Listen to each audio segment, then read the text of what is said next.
In this video I'm going to show you how you can easily send video messages on Viber.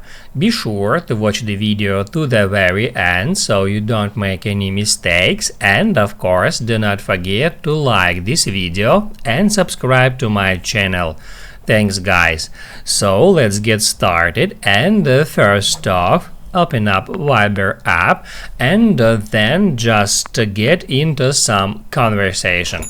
After that, all we have to do in order to send a video message is just tap once at that voice message icon. What that will do, that will switch it to video message icon, and now all we have to do is just take our phone in hand and then just hold down that button, and then you can just point your camera on your face, so you can position your face in that circle and then just record the video message.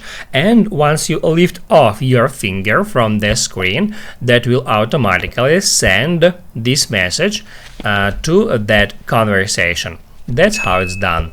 Now you can write down in the comments below if you have any questions about that tutorial, hit the like button if you liked that video, and see you in the next one.